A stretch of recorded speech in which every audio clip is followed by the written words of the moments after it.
The world is going to have a new monetary system in this decade that we're in. We're going to experience this huge deflationary crash around the world, and people will just lose confidence in currency. And what do they always go back to throughout history? Time after time, for the last 5,000 years actually, they always go back to gold and silver. We are entering a period of financial crisis that is the greatest the world has ever known. The wealth transfer that will take place during this decade is the greatest wealth transfer in history. Wealth is never destroyed, it is merely transferred, and that means that on the opposite side of every crisis there is an opportunity. The great news is that all you have to do to turn this crisis into your great opportunity is to educate yourself. I believe that the best investment that you can make in your lifetime is your own education. Education on the history of money, education on finance, education on how the global economy works, education on how all of these guys, the central bankers, the stock market, how they can cheat you, how they can scam you. If you learn what is going on and how the financial world works, you can put yourself on the correct side of this wealth transfer. Winston Churchill once said that the further you look into the past, the further that you can see into the future. This program is all about creating your own crystal ball, being able to gaze into the future, being able to change this crisis, the greatest crisis in the history of mankind, into your great opportunity.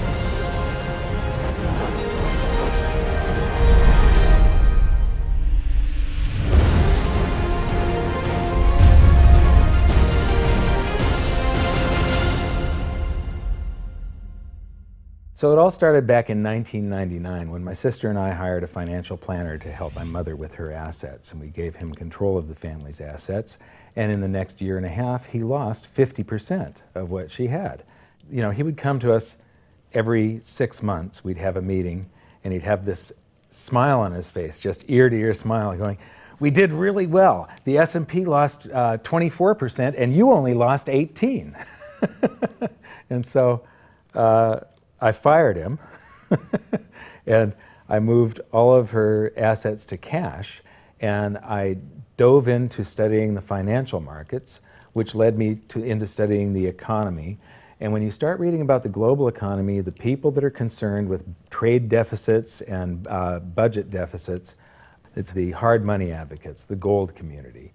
And once I started reading them, they also write about monetary history, and then I really fell in love. Because monetary history just repeats and repeats over and over again, echoing all the way back to the beginnings of civilization.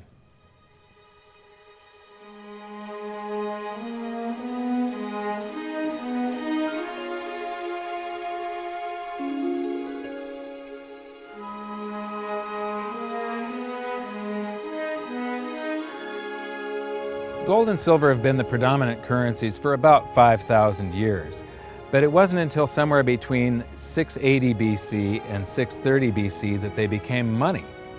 That's when they were minted into coins of equal weights somewhere in Lydia, where each coin was the same size and had the same weight. This made them interchangeable. It's called fungible. At that point, they became useful as a unit of account, a measurement. You could price a good or a service in those gold or silver coins in a certain number of them. And it was always the same for anybody whenever they were buying that good or service. But it wasn't until they made their way to the world's first free market society, the prototype of democracy, the cradle of civilization, Athens, that they exploded in use. Suddenly, money found its natural home, the free markets. Athens was the first society to have a working tax system and free markets. This enabled them to rise to the pinnacle of civilization. Their prosperity allowed them to create great works of art and achieve a level of architecture and engineering that the world had not yet seen. Here we are 2,500 years later, and people are still in awe of their achievements. It was truly a fantastic period in human history, and the Athens star shone brightly for many years. So this begs the question, what went wrong? How did such a great and powerful civilization fall? The answer lies in the same pattern that we see throughout history: too much greed and too much war. It was when the Athenians got involved in the Peloponnesian Wars, a war with Sparta, that their monetary problems began. First, they lost access to their gold and silver mines. They were also paying armies that were on foot, and they were miles and miles away from Athens. So as they pay their armies to buy goods and services from the local populations, a deflation occurs in Athens because they're sending all of their coinage out of the city. Then they started debasing their coinage to pay for the war. If you take in 1,000 coins in taxes, and then you melt those down, those gold coins, and you mix 50% copper into your gold, now you can mint 2,000 coins.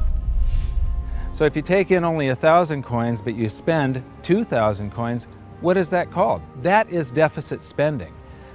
Athens began to do that during this war with Sparta.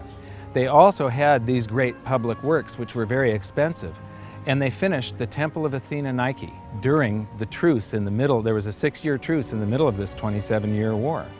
So they didn't stop their great public works and allow their market economy to heal from the expense of this war. As they debased their coinage, people would take the new debased coins at face value at first, until there were a whole bunch of those. And there's something called Gresham's Law, where people tend to save to keep the thing that's rare, and they spend the thing that's common into circulation first. So all of the gold and silver coins started to disappear from circulation and become quite rare, and it was just these copper coins. Suddenly, it took a whole bunch of copper coins to buy a gold or silver coin, one of those old gold or silver coins. This is the first time that gold or silver ever had a price. Before that, everything was measured in a weight of gold and silver. So a large factor in Athens' downfall was the expense of war, the expansion of empire, the debasement of their currency, the eventual inflation that was caused. You know, they minted these coins until they became nothing but flecks of copper. This was actually the world's first hyperinflation. And what it did was it financially debilitated Athens to the point where in 404 BC they surrendered to Sparta. And eventually they became nothing but a satellite of Rome. The thing that amazes me is how history just keeps on repeating and repeating and repeating, and we never learn from all of our stupid mistakes. We just repeat the same stupid mistakes over and over and over again. Today we are doing the same thing that the Athenians did that caused the loss of their great culture. We're doing the same currency debasement. We're doing the same deficit spending, and it's for the same reasons. It's for war and it's for great public works. The interesting thing about the Peloponnesian War was how it started. I would say one of the interesting parallels is that it started really with Athens at its height and with a level of hubris that set them down the road towards ruin. Perhaps they felt that they were, superior, couldn't make a mistake, exactly. They knew better. Exactly, and they ended up destroying their society as a result. It's a road that we're going down today, right? I think absolutely. Yeah. There was a play written shortly after the Peloponnesian Wars about the worthlessness of the copper flecks that were their coinage at the time. So we go from gold and silver, very high value money, to a currency that has a face value. And it's the first example that I can find in history where a war and great public works were being funded through deficit spending. What you've just seen is the first recorded example of one of the most predictable hidden secrets of money, the 7 stages of empire. It's a long-term cycle that echoes throughout history right to this very day and is basically a societal pendulum that swings from quality money to quantity currency and back again to quality money.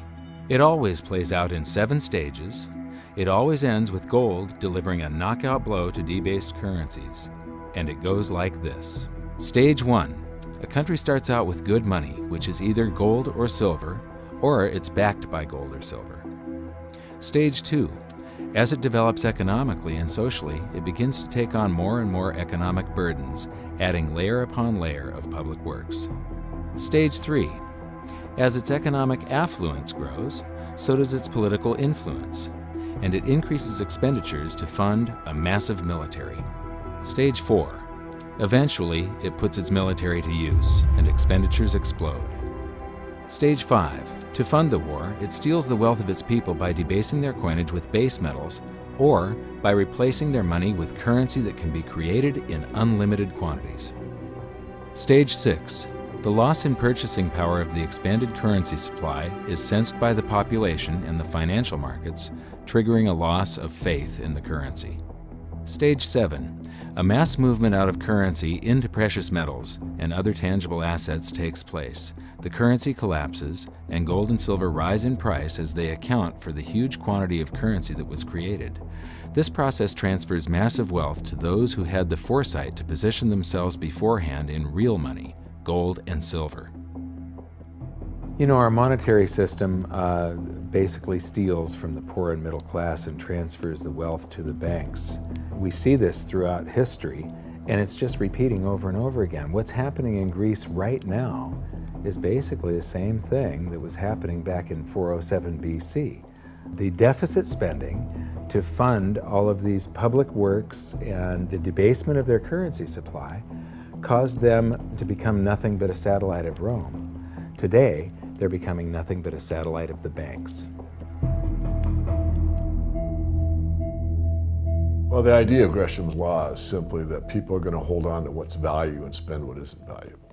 Way back in my youth, I was 11 years old when we went from a silver-based monetary system to a purely fiat system.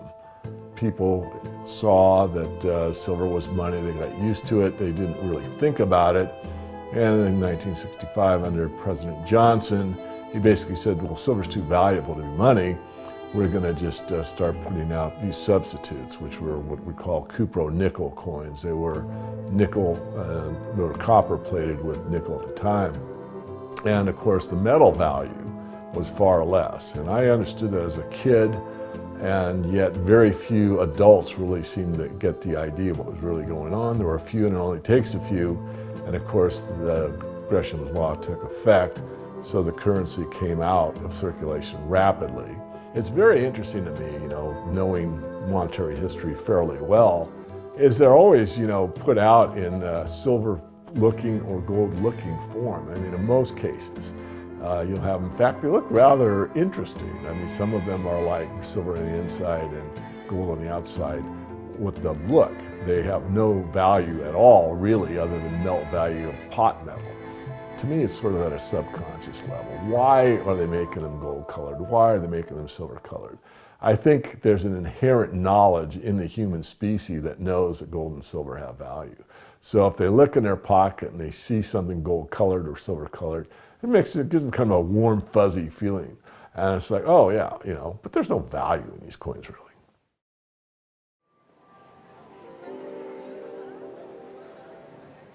The next question is, how does this affect you? My next stop was in London, where I'd been asked to give a presentation to a group of businessmen. They wanted to understand the reason that gold had surged recently, and I explained to them that to understand gold, you have to understand monetary history. Once you see where we've come from, you can get a much clearer understanding of how the 7 stages of empire are playing out right now. We weren't allowed to show their faces, but we were allowed to film my presentation. So here it is, the last 140 years of monetary history condensed into just 10 minutes. Keep the 7 stages of empire in mind, and as you watch this, see if you can recognize the signs. Everybody thinks the US dollar is still as good as gold, and it hasn't been since 1971. This is the world monetary systems. From 1873, when Germany went on the classical gold standard, where each unit of currency is backed up by an equivalent amount of gold in the treasury. In the United States, $20 bill, $20 gold piece in the vaults. Go into any bank, slap down your currency, which was a receipt for money, a claim check on money, ask for your money, gold and silver, and they would give it to you. So this shows, this is currency, this is money. Otherwise, there was no reason for any government to store gold in their vaults and then print this currency that was backed by gold. This is what gives confidence in that, and it gives governments the ability to start this scam in the first place, where they print these receipts for gold, and then they can print more of them than gold that exists. And that happened when we got to World War I, and all the combatants stopped redemption rights. You could no longer go in the bank and trade your pounds, lira, marks, francs, no longer redeemable in gold, and they lit up the printing presses and started printing like crazy. Then between the wars, they went on something called the gold exchange standard, where currencies would be backed partially by gold. So in the United States, under the Federal Reserve Act of 1913, the Federal Reserve was allowed to put $50 worth of claim checks on gold, currency in circulation, backed up by only $20 worth of gold. So it was a 40% reserve ratio. For every $20 gold piece in the vault, they could put $50 in circulation. We're the dollars of the nation on parade. We're the biggest batch of dollars ever made. Oh, we used to march by millions, but now we march by billions, and maybe we'll be trillions for your dead. We're the dollars. Then we get to 1944. Now, during both wars, Europe paid the U.S. with gold. During World War I, the U.S. didn't get into the war until the very end of it. We didn't really have troops on the ground here in any quantity until the last 6 months of the war. So for the first 4 years or so, we're selling you, you take all of your young men off of the farms and turn them into soldiers. You take your factories that make toasters and they start making machine guns. Your factories that made cars are now building tanks. And so you turn your economy toward war, and all of your consumer goods and your grains had to be imported from the United States, and you paid us with gold. Then in World War II, Hitler starts saber rattling in 1936, annexes Austria in 38, invades Poland in 39. Pearl Harbor wasn't until the end of 1941. We didn't have troops on the ground until, I believe, August of 42. So again, there's like 6 years where you're paying us with your gold and we're selling you stuff. This is where Americans have this myth that war is good for the economy. War is good for the economy if you're not in it and you're selling them the tools of the trade. Yes, America's national income gets bigger and bigger. In 1943, it was $142 billion. That was double the 1939 figure, triple the figure for 1933. But by the end of World War II, the U.S. had 2/3 of all the world's monetary gold, the central bank gold, and the rest of the world had to share the other third, and Europe had none. So the world monetary system was no longer going to work. It would collapse. But we had made all these loans of dollars to Europe, so Europe was flooded with dollars. And so representatives from around the world met at Bretton Woods, New Hampshire in 1944. They came up with a new world monetary system called the Bretton Woods system, where every currency on the planet, with the exception of just a few, they would be backed by the US dollar, and the US dollar would then be backed by gold at $35 per ounce. This gave confidence to all currencies. So this gave the world stability, and it pegged all the world's currencies to each other through the dollar to gold. So there was no such thing as the Forex. Currencies didn't float. The exchange rates were fixed year after year, and this helped to make world trade boom. Then the dollar standard starts because we kept on printing dollars. Under the Bretton Woods system, there was no reserve ratio established where the US actually had to have a certain amount of gold for how many dollars we created. So we had done a bunch of deficit spending for Korea, for Vietnam, for Johnson's Great Society, and expanded the currency supply, the amount of paper dollars in circulation, and exported them all over the world. And then in the 60s, Charles de Gaulle, president of France, realizes that we don't have the gold to back up the dollars.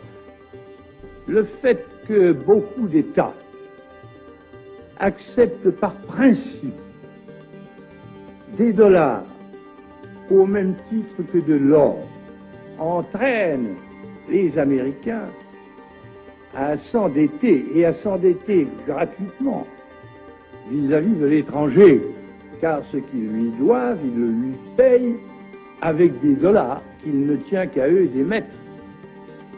Nous estimons nécessaire que les échanges internationaux soient établis comme c'était le cas avant les grands malheurs du monde, sur une base monétaire indiscutable et qui ne porte la marque d'aucun pays en particulier. Quelle base? En vérité, on ne voit pas qu'il puisse y avoir réellement de critères, d'étalons autres que l'or. And he starts asking, France asks for their gold and trades in the dollars. And at that point, other countries saw this and start jumping on board. And the US lost 50% of its gold from 1959 to 1971. But we still had, in 71, about 12 times more dollars that we had created than there was gold. And this run on the bank, basically, the US now being the bank, this is a giant worldwide bank run, because the US, for the second time, had committed a fraud and created more receipts for gold than there was gold. It's that simple. And then finally, the markets sort of sensed this. And Nixon was forced to take us off the gold standard, because if he had paid out gold until it got to zero, once we couldn't pay on some of those dollars, the entire worldwide monetary system would have collapsed. I have directed Secretary Connally to suspend temporarily the convertibility of the dollar into gold or other reserve assets, except in amounts and conditions determined to be in the interest of monetary stability and in the best interest of the United States. In full cooperation with the International Monetary Fund and those who trade with us, we will press for the necessary reforms to set up an urgently needed new international monetary system. And on August 15th, 1971, all the world's currencies became fiat currency. I don't know why the rest of the world didn't rush out and hang him, but they didn't. They just all went along with this. To our friends abroad, I give this assurance. The United States has always been and will continue to be a forward-looking and trustworthy trading partner. There have been thousands upon thousands upon thousands of fiat currencies throughout history, and there isn't one that survived. It is a 100% failure rate. And we started this experiment where all the world's currencies would be fiat currencies simultaneously in 1971. But what we have here, 30 to 40 years, different monetary system, 30 years, 28 years, 39 years plus, what's next? The world is going to have a new monetary system in this decade that we're in. We're going to experience this huge deflationary crash around the world. The world will probably end up on some sort of new monetary system, probably after governments try and print their way out of this and cause hyperinflations of all the currencies, and people will just lose confidence in currency. And what do they always go back to throughout history? Time after time, for the last 5,000 years actually, they always go back to gold and silver. In a world of floating currencies, and that's what all national currencies are today, they bob up and down relative to each other, but they're all sinking relative to gold. That includes the dollar as well as the euro and the British pound and all the others. They're going to continue to lose value, continue to lose purchasing power. Personally, I don't think there's any way of avoiding what is coming. There's no way to fix it right now. There's only a way to either let it wipe you out or to benefit from it. And I want to make sure that it's not just a few of the big investors in the world that are ending up with all the cookies. I want to make sure that there's as many small investors as possible that are benefiting from it, because that's what makes society run. Middle class, small investor. One of the biggest challenges for human beings is that physiologically we are designed to operate in recency. You know, the fight or flight response is literally in my cells, literally. And so that when I'm in the wild, it's about I need to look for something to eat or make sure I don't get eaten. And how that translates into the modern world is that we think only about what's happening immediately in front of us. And so we think a long time is last week. In the world of YouTube and Facebook and instant messaging, we think 3 seconds is a long time. Like, did you get the post already? I already posted it.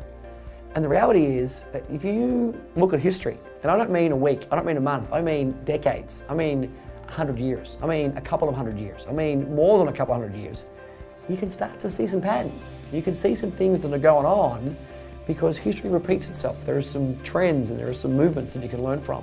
And you literally have to go outside of your human instincts to look at history, because we just want to focus on right now, because as I said, that's about either eating or being eaten. So we've got to go beyond that, and that means not just focusing on the here and now, but learning some real powerful stuff from what's happened, because there just might be some indicators there as what's going to happen in the future.